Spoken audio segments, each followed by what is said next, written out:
Okay, sir, pakiangat mo nga ngayon yung kanan. Kanan? O, diba? Angat na, samantalang kanina, hindi mo maangat yan. Okay, sir, ano kaya yung nakaya ko? Sige, yung parang kanina. Iabot mo yung pet mo sa binte. Ilagay mo yung pet mo sa binte. Sige ba? Upo pa. Upo. Ayan. O, diba? Kanina hindi mo magawa yan. Okay, yan po yung result po ng treatment namin. No? Okay na yan, sir. Pagka ganyan, okay na yan. Wala nang sakit yan. Halika, sir, dito. So, ayun. Sir, ano ka nga ulit? Squat? Squat na lang. Sige pa. Squat? Ayun, okay. Sige, sir. Salamat. Okay na yan. May init sa labas, sir, no? Init sa labas, no? Sir, ano bang natin? Ano bang nangyari sa ano mo? Hindi na mahirap na. Pag mahiga kang ganyan, Oo. yan, hindi na. Yan, ganyan. Randam mo na. Tapos pag pag tatayo akong ganyan, So, meron daw binuhat si Kabayan. You know? Ano yung binuhat mo, sir? Salameng? So, pagkabuhat daw niya na mali siya ng position, parang naramdaman daw niya na may kuryente sa likod, parang pumitik. Pumitik yan, sir, no? Tapos, yung pagkapitik yan, sir, nung naramdaman mo nun, nakaupo ka ba, nakatayo ka pa, o nakalaban? Hindi ko binitawan kasi parang nasyak ka, no? Hindi mo binibitawan na pinakikaramdaman mo muna yung ano. Hindi ko pwedeng binitawan kasi baka lalo maano. Bawas sahod pa, no? So, ayan, no, subukan kong gawin yung the best para kay Kabayan, no, para kasi yan lang yung punan naming mga OFW para makapagtrabaho ng maayos, no. Lakas, kalusugan. Sige, sir, tayo ka nga, sir. Ayan. Sir, relax ka lang, ha. Sir, dito ka. Tayo ka rito. Para tignan natin. Sir, pagdikitin mo nga yung dalawang paa mo. Okay. I-stick mo yung... Hindi na maka-straight. So, yun, nakita niyo, no? Sir, side ka, sir. Hindi daw siya maka-straight na ayun. Dikita nyo, Masakit na eh. yan, pag i-hyperextension niya sa lower, hindi na niya kaya masakit. So, ang tama ni sir, turo mo nga sa akin kung saan ba hindi masakit. Diyan lang sa gilid na yan, sa part na yan. Sir, subukan mo nga igalaw. Ayan, ganyan, masakit yan. Yan yung maximum. Dito, sir, sa akin. Harap ka rin. Harap ka dito. Ayan, ganyan. Ayan, masakit yan. Okay, sige. Pero nakaka-squat ka naman. Squat yung ganun. Sige nga, sir, try mo nga. Oo. Okay, good. Sir, tayo ka, sir, diretso ka. Sir, abutin mo yung paa mo. Choco, come here. Ayan yung maximum. So, yan yung ang problema ni sir, no, yung ano pangalan mo, sir? Elmer po. Ni Sir Elmer, yung lumbarum muscle niya, no, sa gilid ng lumbar sa spinal, may dalawang muscles doon, no. So, yun ang naapektuhan yung muscle sa gilid. So, ngayon yung pressure na nararamdaman niya ngayon na nasa hips niya ngayon. Yun yung dahilan na hindi siya makayako ng maayos. Pagka umuupo ka, sir, na matagal, narandam mo rin ba yan? Narandam. Matagal din ang ganito. Pag nakatayo din, no? So, yung kinukomplain niya sa atin ay special cases po yan, no? Hindi yung basta-basta, no? So, ayun, guys. Bisa na namin. So, pakita ko lang, no, yung complaint sa akin ni Sir Elmer, yung gilid ng lumbar natin na dito. Sa gilid na yan kasi, sa part na yan, andyan yung muscle, ang tawag yan ay lumbarum muscle, no? So, yan po yung naapektuhan sa kanya. Then, pababa po yan. Kaya dito sa hips niya, masakit. Kaya, yun yung dulot na hindi na siya makayoko na maayos at saka makatayo na maayos, no? At hindi rin siya makaupo. Sir, nagpa-hospital ka na ba? Nagpaano, pero binibigyan lang sa akin, reseta. Tapos, ano? In-x-ray ka ng doktor? In-x-ray ka rin ba? Okay naman na yung alignment ng buto. So, misalignment lang talaga yan. Sir, tignan mo ako, sir, ha? Ito. Sir, pag sumikat tayo, sir, ha? Huwag mo kakalimutan, ha? May bayan.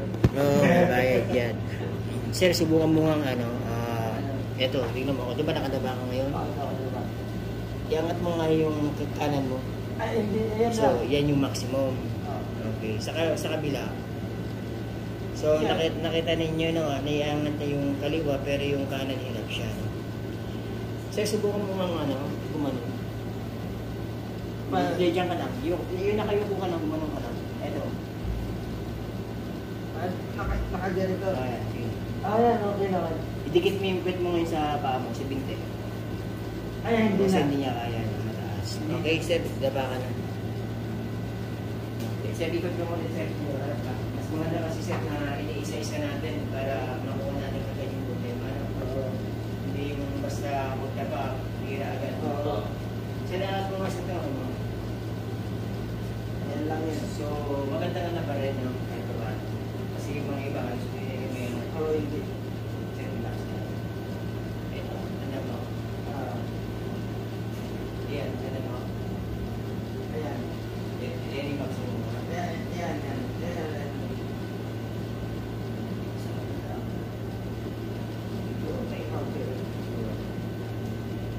Okay, sir, pinyan ka lang, ha? Babalance lang ako.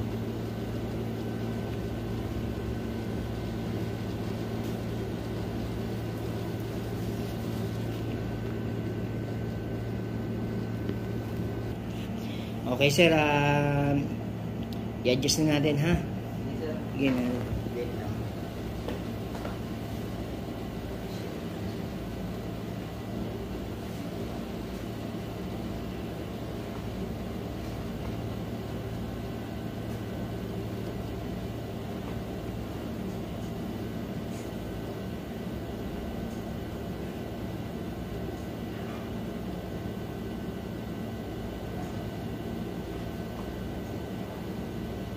Sir, dito makapandito ka sa kaliwang base ko na lang siya. Bakit? Anong problema?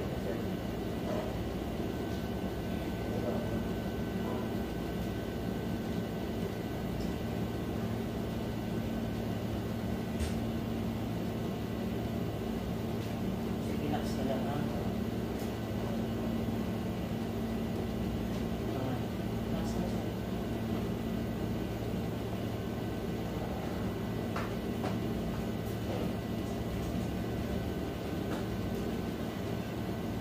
Na ako para mas sure.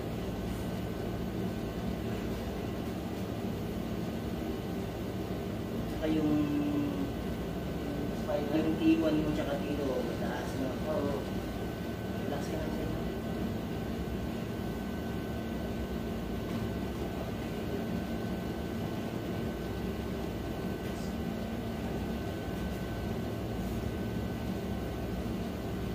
Sir, ano ka? Subukan mo mga push up. Angat mo na yung ano. Sige. Tanda mo pa sir yung sa kanila. Manhid na lang. Manhid lang ba? Kasi,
Sa likod kasi.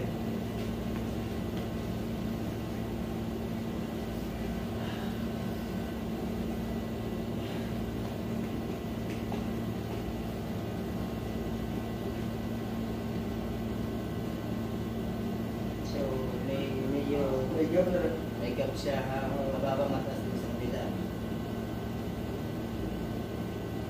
Pansin ko kasi ito parang ano, hindi pantay.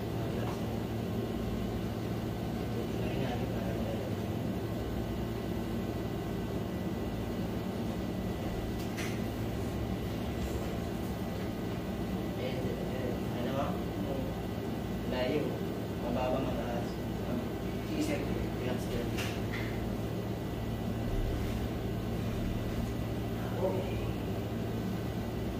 May naramdaman ko sa may ano, sa ilalim. Naladyas. Oo.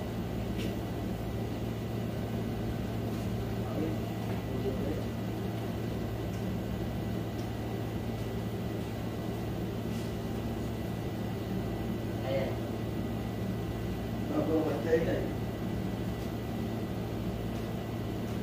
Hindi rin yan pag ito kasi parang pakiramdam ko mahaba ito eh. Yung paro.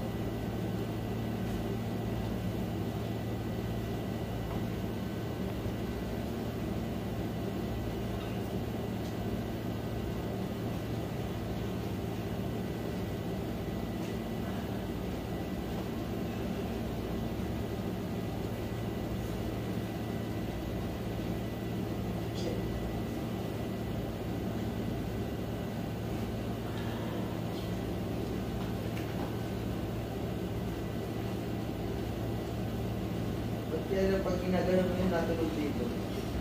Kasi misalignment ko rin. Tapos yung kakaupo natin makakatayo. Minsan yung pagtayo kasi natin, hindi niya kasi kung straight pa. Minsan nakagaling isa. Matawa. Diba na, ganyan. So nakita ko yung ano.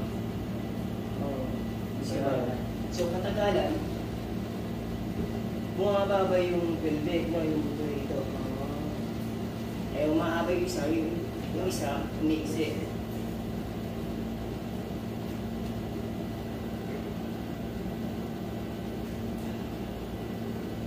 Diba? Ini yung masakit yan.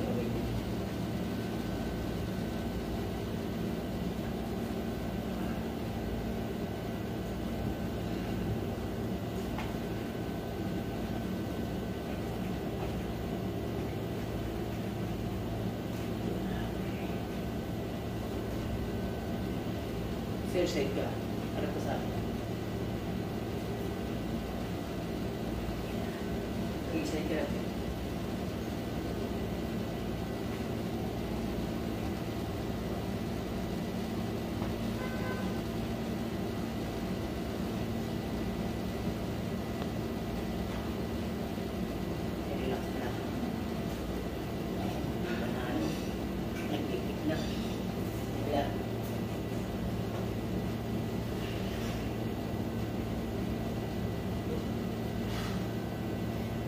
Minsan ka pala mag-post no? Hindi kasi ginaganito ko eh. Dati ka pag lumalaban ng Mr. Angay. Hindi yan. Hindi ba? Binawa mo na rin masaya sa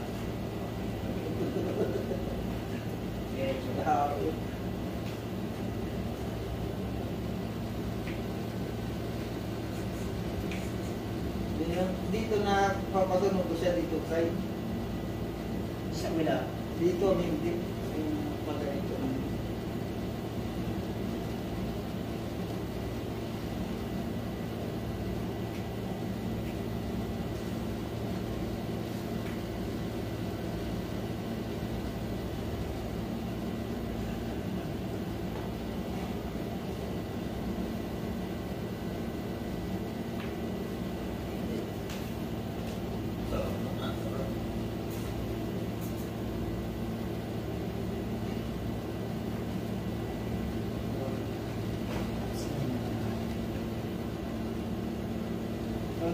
Hindi ko talaga ganyan.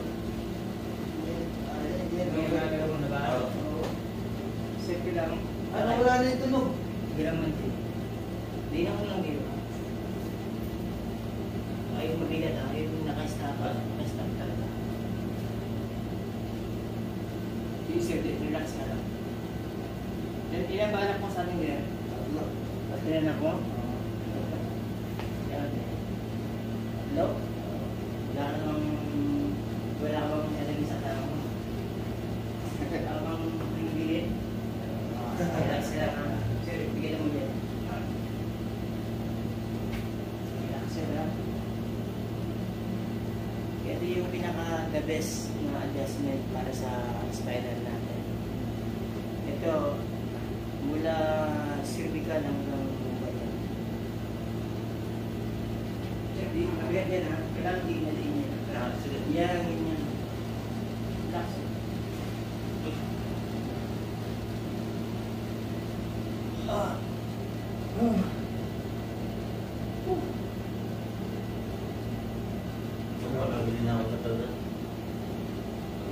Sir, angat mo mga ngayon ito.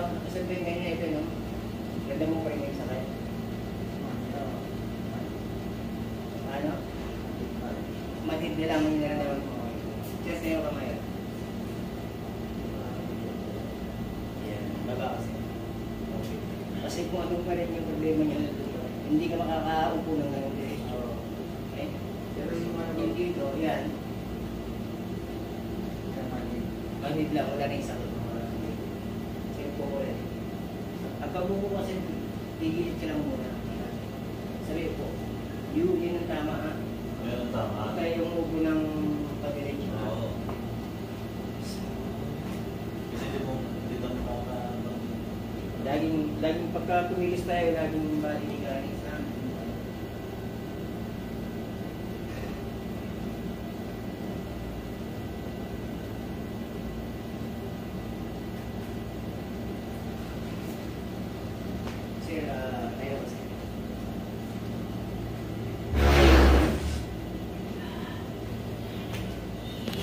Yun, tapos na po yung bone adjustment namin, no? So, dito ka nga, sir. Sir, liyad ka nga. Iliyad mo yung, yun. Sir, tagilid ka. Oh, yan, mali yun. Tagilid ka. Tagilid yung harap ka doon. Yan, sige nga, sir. Ganun mo nga yun, sir. Oh, so, kanina, hindi ka makaganyan, di ba? Then, yung likod mo rin, hindi rin diretso. Sir, tayo ka nga diretso, sir. Ayun. So, ayan guys, nakakatayo na siya ng diretso. So, kanina, nung una, halos parang nakayuko yung katawan niya. Sir, abutin mo nga yung paa mo, sir. Sige, sir, maximum. Ayan. So, di man totally na naabot yung paa, at least nakakaya na niya, no? Tsaka malaki pinagbago. Sir, kumusta yung treatment natin? Buka. Guminawa ba? Effective ba? So, yan. Sa ating mga kababayan po yan na kailangan ng ganitong treatment. So, message lang po kayo. PM lang po kayo. Yan, tulad ng kabayan. Inshallah, maging okay na yan. Sir, yung manhid na lang yan. Yan yung pagkakapressing mo kanina. Okay. Paki-share and follow naman po yung channel po natin para marami pa po tayong mga kababayan na makaabot sa tulong natin. Salamat.